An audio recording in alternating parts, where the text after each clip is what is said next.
கர்த்தருடைய பரிசுநாமத்திற்கு ஸ்தோத்திரம் உண்டாட்டும். கர்த்தர் நல்லவர், அவருடைய கிருபை என்றும் உள்ளது. இந்த நாளிலுமாய்க்கூட கர்த்தர் நம் மறுபடியுமாய் ஒரு சந்திக்க கர்த்தர் கொடுத்த இந்த நாளுக்காய் நான் நன்றி செலுத்துகிறேன். நீங்கள் குடும்பமாய் எல்லாரும் சுகமாய் இருப்பீர்கள் என்று நான் நம்புகிறேன். கர்த்தர் உங்களை ஆசீர்வதிக்கட்டும். இன்றைக்கு நான் ஒரு நல்ல சத்தியத்தை உங்களுக்கு சொல்லுகிறேன். நீங்கள் தேவனுடைய ஆலயமாய் இருக்கிறீர்கள். You are the temple of God. நீங்களே தேவனுடைய ஆலயம் என்பதை அறியீர்களா?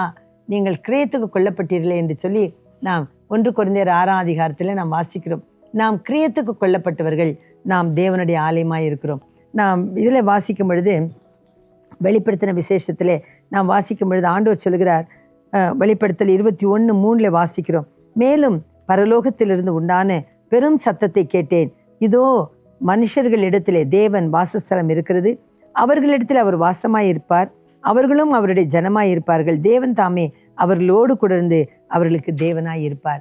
சரிங்களா? நாமே தேவனுடைய ஆலயமாக இருக்கிறோம். நான் கடந்த நாட்டில் நாம் பார்த்தோம், கர்த்தர் தேவனுடைய ஆலயத்தை, அவருடைய வீட்டை பல இடங்களிலே ஸ்தாபிக்கிறார். காரணம் என்னவென்றால், அவர் தம்முடைய ஜனங்களோடு கூட அவர் உலாவி வாசம் பண்ணி அவருடைய துதியை ஏற்றுக்கொண்டு மனமகிழ்ச்சியாய் அவர்களோடு இருப்பதற்காக வீடுகளை ஏற்படுத்துகிறார். தன்னுடைய மனதை மக்களுக்கு வெளிப்படுத்த அவர் ஆலயங்களை ஏற்படுத்தியிருக்கிறார் என்று சொல்லி நாம் கடந்த நாட்டிலே பார்த்தோம். இந்த நாளிலுமாய் கூட நான் சொல்கிறேன், நீங்களே தேவனுடைய ஆலயம், உங்களிலே தான் கர்த்தர் வாசம் பண்ணுகிறார். அதனால் ரோமர் 12ஆம் அதிகாரம் 1-2 வசனங்களை வாசிக்கும் பொழுது, உங்களுடைய சரீரங்களை நீங்கள் ஜீவபலியாய் கர்த்தருக்கு ஒப்புக் கொடுங்கள். இப்பிரபஞ்சத்துக்கு தக்க வேஷம் தெரியாமல் நன்மையும் பிரியமான சித்தம் இன்னதென்பதை நீங்கள் அறிந்து அவருடைய சித்தத்தின்படி உங்களை நீங்கள் சுத்திகரித்து கொள்ளும் பொழுது அதுவே புத்தியுள்ள ஆராதனை, அது ஜீவ பலியான ஆராதனை என்று சொல்லி பார்க்கிறோம். இந்த சரீரத்திலே நாம் கர்த்தரை மகிமைப்படுத்த வேண்டியது அவசியமாக இருக்குது. அவர் வந்து நமக்குள்ளே வாசமாயிருப்பார், ஜனங்களுக்குள்ளே அவர் வாசமாயிருக்க விரும்புகிறார் என்று சொல்லி நாம் பார்க்கிறோம்.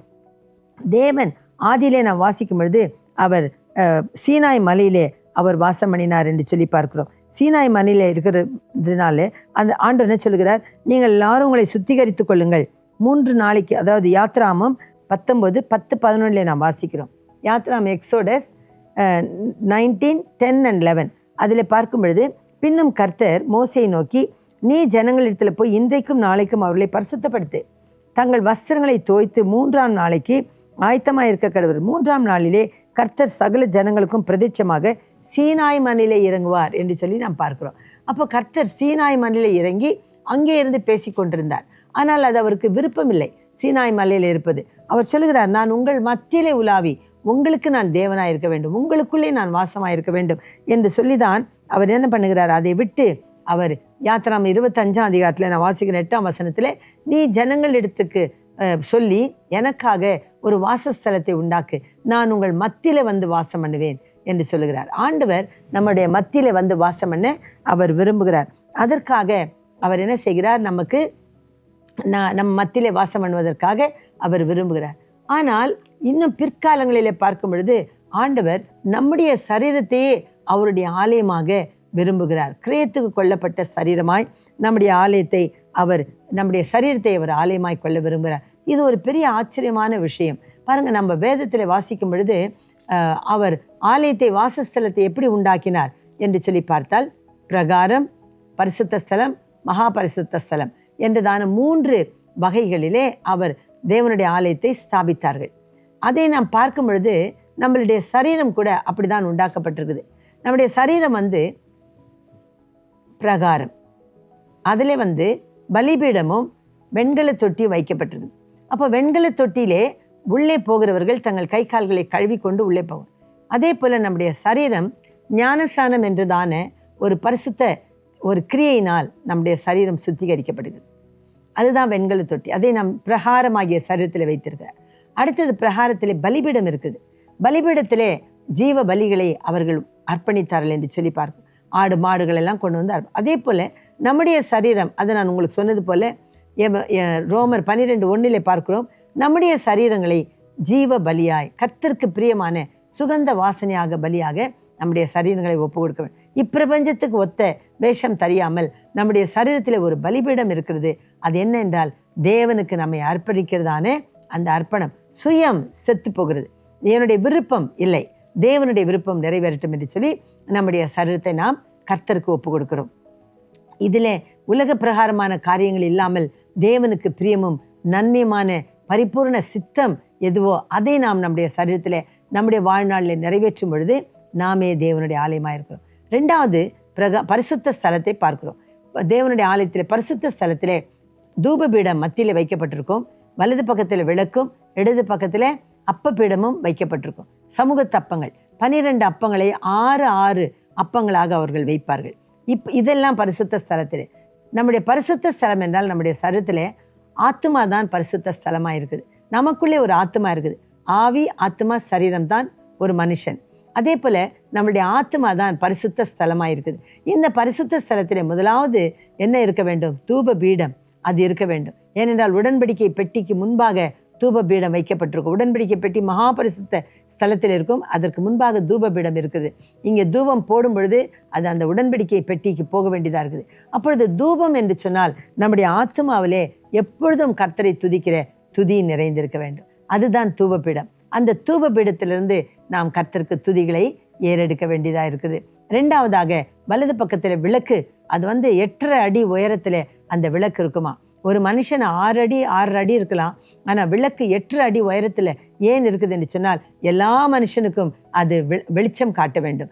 எல்லா மனுஷருக்கும் விளக்கு வெளிச்சத்தை கொடுப்பதற்காக 8.5 அடி உயரத்தில் பொன்னினால் செய்யப்பட்ட விளக்கு மிகவும் பிரம்மாண்டமாய் 7 கிளைகளோடு கூட அது பரிசுத்த ஸ்தலத்தில் இருக்குது. நம்முடைய ஆத்மாவிலே இந்த விளக்கு வைக்கப்பட்டிருக்குது. அது என்ன விளக்கு தெரியுமா? தேவனுடைய வார்த்தை, தேவனுடைய வசனம். இந்த வசனம் தான் விளக்கு. இது கர்த்தர் தந்த தீபம் அவனுடைய ஆத்மாவில் இருக்குதுன்னு சொல்லி பார்க்கிறோம். கர்த்தருடைய ஆவி ஆகிய தீபம் நம்முடைய ஆத்மாவில் இருக்குது. அந்த தீபம் தான் இந்த விளக்கு. அந்த விளக்கு எது என்றால் தேவனுடைய வசனம். அது என் பாதைக்கு வெளிச்சம், என் கால்களுக்கு தீபம். அப்போ இந்த வார்த்தை ஆகிய கர்த்தருடைய வசனம் நம்முடைய ஆத்மாவிலே நிறைந்திருக்க வேண்டும். அப்பொழுதுதான் நம்முடைய ஆத்மா சோர்ந்து போவாது. இன்னைக்கு அநேகர் இடறி போகிறார்கள், சோர்ந்து போகிறார்கள், டிப்ரெஷனில் போகிறார்கள். காரணம் என்ன தெரியுமா? கர்த்தருடைய ஜீவ வார்த்தைகள் அவருடைய ஆத்மாவில் நிரம்பி இல்லை. வசனங்கள் நிரம்பி இருந்தால் அவர்கள் வயது என்ன ஆனாலும் அவர்களுக்குள்ளே ஒரு ஆறுதலும் ஒரு சமாதானமும் ஒரு தைரியமும் இருக்கும். அநேகரை நடத்தத்தக்கதான ஒரு வல்லமை அவர்களுக்கு இருக்கும். அதற்கு காரணம் என்னென்றால் இந்த வேத வசனம்தான்.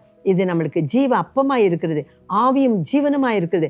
இது ஒரு விளக்கு போல நமக்குள்ளே எரிந்து கொண்டிருந்தால் உண்மையிலே அது அநேகருக்கு வெளிச்சம் கொடுக்கிறதாய் இருக்கும். நாமும் கூட உலகத்திற்கு ஒளியாய் மாறுவோம். அது மட்டும் இல்லாதபடிக்கு அந்த பரிசுத்த ஸ்தலத்தில் இன்னொரு பகுதியில் ஒரு மேசை இருக்கும். அதில் 12 அப்பங்கள் வைக்கப்பட்டிருக்கும். அது 12 கோத்திரங்களுக்கு அடையாளமாக இருக்குது. அது என்ன என்று சொன்னால் தேவனுடைய அப்பம் ஆண்டவராக இயேசு கிறிஸ்து தான். அவர்தான் வானத்திலிருந்து இறங்கின ஜீவ அப்பமாய் இருக்கிறார். அவரையே நாம் வைத்து கொண்டிருக்கோமானால் அவரே நம்முடைய ஜீவ அப்பமாய் இருக்கிறார். நம்முடைய தாகத்தை தீர்க்கிறவர். திருப்தி 12 என்று சொன்னால் சம்திருப்தி என்று சொல்வார்கள், சம்பூர்ணம் என்று சொல்வார்கள். 12 அப்பம் என்று சொன்னால் ஆண்டவராகிய இயேசு கிறிஸ்து நமக்குள்ளே இருக்கும் பொழுது எல்லாம் சம்பூர்ணமாக இருக்கும். ஒரு நன்மையும் குறைவுபடாது. அப்பம் மாத்திரமல்ல, நம்முடைய வாழ்க்கையிலே நமக்கு தேவையான எல்லா ரீதிகளிலும் ஆண்டவராகிய இயேசு கிறிஸ்து நமக்கு சம்பூர்ணமான ஆசீர்வாதத்தை கொடுக்க வல்லவர். அதுதான் நம்முடைய ஆத்மா திருப்தியாக இருக்கிறது. அது பசுமையான நீர்ப்பாய்ச்சலான தோட்டத்தை போல இருக்குது என்று சொல்லி ஏசாயா 58 அதிகாரத்தில் 10-11 வசனங்கள் எல்லாம் நாம் வாசிக்கிறோம். ஆகவே ஆண்டவராகிய இயேசு நம்முடைய வாழ்க்கையில் இருக்கும் பொழுது நாம் திருப்தியான ஒரு தோட்டத்தை போல நம்முடைய ஆத்மா இருக்கும். அடுத்ததாக ஆவி என்று சொல்லி பார்க்கிறோம். தேவனுடைய வீட்டிலே மகா பரிசுத்த ஸ்தலம் இருந்தது. அந்த மகா பரிசுத்த ஸ்தலம் தான் நம்முடைய சரீரத்தில் ஆவியாக இருக்குது.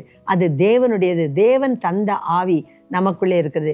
ஆகவே கர்த்தருடைய ஆவியானவர், ஆவி தன்னை தந்த தேவனிடத்துக்கு போய்விடும் என்று சொல்லி நாம் பிரசங்கிலே வாசிக்கிறோம். அப்போ கர்த்தருடைய ஆவியானவர் நமக்குள்ளே தங்கி வாசமாக இருக்கிறார். அவருடைய ரூஹா காற்று அதுதான் நம்மளுக்கு ஜீவனாக இருக்கிறது. இந்த ஆவி கர்த்தருடையது, இதை யாராலையும் எடுக்க முடியாது. இந்த ஜீவன் கொலோசியர் 3:2 வாசிக்கிறோம்.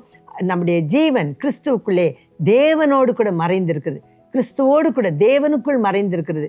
ஆகவே நாம் மரித்தோம், ஆனால் நாம் கிறிஸ்துவுக்குள்ளே தேவனிடத்தில் நாம் இருக்கிறோம் பத்திரமா என்று சொல்லி கொலோசியர் 3:2 வாசிக்கிறோம். ஆகவே நம்முடைய மகா பரிசுத்த ஸ்தலமாகிய ஆவியிலே தேவன் தங்கி இருக்கிறார். அங்கே உடன்படிக்கை பெட்டி இருக்கிறது.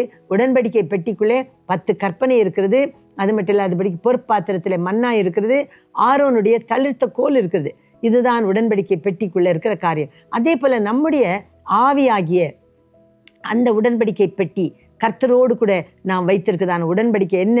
வாழ்வானாலும் தாழ்வானாலும், உயர்வானாலும் தாழ்வானாலும், மரணமே ஆனாலும், நிர்வாணமோ நாசமோசமோ பட்டயமோ பட்டினியோ எது வந்தாலும் கர்த்தருடைய அன்பிலிருந்து என்னை பிரிக்க மாட்டாது என்று அப்போஸ்தலனாகிய பவுல் எழுதி வைத்திருக்கிற அதே உடன்படிக்கை நமக்குள்ளும் இருக்க வேண்டும். கர்த்தர் நம்மிடத்துல சொல்லியிருக்கார், நான் உன்னை விட்டு விலகுறதில்லை, உன்னை கைவிடுகிறதில்லை என்று. அதே போல நாமும் கூட கர்த்தரிடத்தில் சொல்ல வேண்டும், ஆண்டவரே என்ன ஆனாலும் உம்மை விட்டு நாங்கள் விலக மாட்டோம், உம்மோடு கூட நாங்கள் மரிக்கவும் ஜீவனோடு இருக்கவும் உமக்காக வாழவும் நாங்கள் தீர்மானித்திருக்கிறோம் என்று சொல்லி நாம் செய்கிறோமே. அந்த உடன்படிக்கையின் பெட்டி தான் நம்முடைய ஆவியாகிய நம்முடைய மகா பரிசுத்த ஸ்தலத்தில் இருக்கிறது. Price the Lord.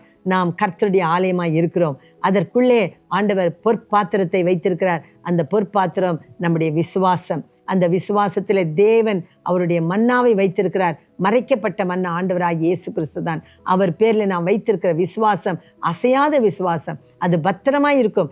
யாரும் அதை பார்க்க முடியாது, யாரும் எடுக்கக்கூடாத உடன்படிக்கை பெட்டிக்குள்ளே அது இருக்குது. நம்முடைய விசுவாசம் வெளியேற பெற்றது. ஆமேன். Praise the Lord. அது மட்டும் இல்லாதபடிக்கு ஆரோனுடைய தளிர்த்த கோல் எது என்றால் அதிகாரம். கர்த்தர் நமக்கு ஒரு அதிகாரத்தை கொடுத்திருக்கார். நான் கர்த்தருடைய பிள்ளை, உலகத்தை ஜெயிப்பேன், சுயத்தை ஜெயிப்பேன், பிசாசை ஜெயிப்பேன், எல்லா மரணத்தையும் வியாதியும் ஜெயித்து நாம் நித்திய ஜீவனுக்கு நாம் பங்காளிகளாக இருக்கிறோம். கர்த்தராகிய இயேசு கிறிஸ்துவினால் வருகிற கிருபா வரமோ நமக்கு நித்திய ஜீவனாக இருக்கிறது. Price the Lord. ஆகவே அந்த தளிர்த்த கோல் எது என்று சொன்னால் தேவன் நமக்கு கொடுத்த அதிகாரம். யோவான் 1:12 நாம் வாசிக்கிறோம், அவர் மேல் விசுவாசம் உள்ளவர்களாய் அவரை ஏற்றுக்கொண்டவர்கள் எத்தனை பேர், அத்தனை பேரும் தேவனுடைய பிள்ளைகளாகும்படி கர்த்தர் அதிகாரம் கொடுத்திருக்கார். ஆகவே அந்த அதிகாரத்தின் கோல் நமக்குள்ளே இருக்கிறது, நம்முடைய ஆவியிலே இருக்கிறது. அது மட்டும் இல்லாதபடிக்கு 10 கற்பனைகளை கர்த்தர் அந்த உடன்படிக்கையின் பெட்டியிலே வைத்திருக்கிறார். கற்பனைகளும் கட்டளைகளும் நாம் கை கொள்ள வேண்டியது. ஒருவன் என்னிடத்தில் அன்பாய் இருப்பானால் அவன் கற்பனைகளை கை கொள்ள கடவன் என்று சொல்கிறார். என் கற்பனைகளை கை கொள்ளாதவன் பொய்யன் என்று சொல்லி யோவான் 2 நாம் வாசிக்கிறோம். ஆகவே கற்பனைகளும் கட்டளைகளையும் கர்த்தர் நமக்கு எழுதி கையில கொடுத்திருக்கிறார். கர்த்தருடைய வேதம் நம்முடைய கையில இருக்குது. தேவனுடைய மக்களே, வேதத்தை வாசிக்காமல் நாம் இருக்கவே கூடாது. வசனத்தை நான் வாசிக்க வேண்டும். நான் என்னுடைய மகத்துவங்களை எழுதி உங்களுடைய கையில கொடுத்தேன், அதை நீங்கள் அந்நிய காரியமாக எண்ணுகிறீர்கள் என்று கர்த்தர் வேதனைப்படுகிறார். அந்த வேதனை நம்முடைய வாழ்க்கையில இருக்கக்கூடாது. ஆகவே தினந்தோறும் வசனத்தை வாசிப்போம். ஒரு வசனம் நம்மோடு பேசினாலும் அந்த வசனத்தை நாம் கை கொள்வோம். இதை வாசிக்க வேண்டும், கேட்க வேண்டும், வாசிக்க வேண்டும், அதை நாம் கை கொள்ள வேண்டும், அதை நாம் தியானிக்க வேண்டும், அதை நாம் மனனம் செய்ய வேண்டும். இதுதான் வேத வசனத்தோடு நாம் செய்ய வேண்டிய காரியமாக இருக்குது. ஆகவே இந்த 5 காரியங்களை நாம் கண்டிப்பாய் வசனத்தோடு நாம் வைத்திருப்போமானால், கற்பனைகளையும் கைக்கொள்களையும் கட்டளைகளையும் நாம் கைக்கொள்வோமானால் கர்த்தர் நம்மளே மிகவும் பிரியமாய் இருப்பார். ஆகவே தேவனுடைய மக்களே, நாம் இந்த காரியங்கள் எல்லாவற்றையும் கை கொண்டு தேவனுக்கு முன்பாக நடக்கும் பொழுது கர்த்தர் நம்மை மகா பரிசுத்த ஸ்தலமாய் பிரகாரமாய் நம்முடைய ஆலயமாய் நம்முடைய சரீரத்தை ஒரு ஆலயமாய் கருதி நமக்குள்ளே அவர் வாசம் பண்ணுவார். ஆகவே தேவனுடைய கரம் நம்மோடு கூட இருப்பதாக கர்த்தர் நம்மை தம்முடைய ஊழியத்தில் எடுத்து பிரயோஜனப்படுத்த அவர் வந்து தங்கி வாசம் பண்ணும் ஆலயமாய் கர்த்தர் நம்மை பிரயோஜனப்படுத்திக் கொள்வாராக. நான் சொன்ன இந்த காரியங்கள் எல்லாவற்றையும் மனதில் வைத்துக் கொள்ளுங்கள். கர்த்தர் உங்களை தேவனுடைய பரிசுத்த ஸ்தலமாய் மாற்றுவதற்காய் நாம் ஜெபிக்கலாம். Praise the Lord. ஹல்லேலூயா. ஸ்தோத்திரம் ஆண்டவரே. இந்த வெளியிலுமாய் கூட கர்த்தாவே நம்முடைய பிள்ளைகளுக்காய் ஜெபிக்கிறேன். இந்த சத்தியத்தை இவர்கள் தெரிந்து கொண்டார்கள் ஆண்டவரே. தேவன் தனக்காக ஒரு ஆசரிப்பு கூடாரத்தை உண்டாக்கினார். ஆனால் இந்த காலங்களில் நாங்களும் தேவனுடைய ஆசரிப்பு கூடாரமாய் நீர் வந்து தங்கி இருக்கிற ஆலயமாய் எங்களை நாங்கள் ஒப்பு கொடுத்திருக்கிறோம். எங்களுடைய ஆவி, ஆத்துமா, சரீரம், பிரகாரம், மகா பரிசுத்த ஸ்தலம், பரிசுத்த ஸ்தலம் எல்லாவற்றிலும் கர்த்தர் நீர் மகிமைப்படுவதற்காக நாங்கள் ஜெபிக்கிறோம். உம்முடைய வல்லமுள்ள கரம் எங்களோடு இருக்கட்டும். கர்த்தர் எங்களை வழி நடத்தும். ஆசீர்வாதம் கேட்ட மக்கள் யாவரையும் ஆசீர்வதியும். கர்த்தருடைய சமூகத்துக்கு எங்களை தாழ்த்தி ஒப்புடுத்தி ஜெபிக்கிறோம். பரலோக பிதாவே, ஆமேன். Praise the Lord. கர்த்தர் உங்களை எல்லாரையும் ஆசீர்வதிப்பாராக. இந்த நாளில் மாய்க்குடி கேட்ட இந்த வசனங்களுக்கும் வார்த்தைகளுக்கும் ஒப்புவிடுங்கள். கர்த்தர் மென்மேலும் உங்களை ஆசீர்வதித்து வழி நடத்துவாராக. ஆமேன். Praise the Lord.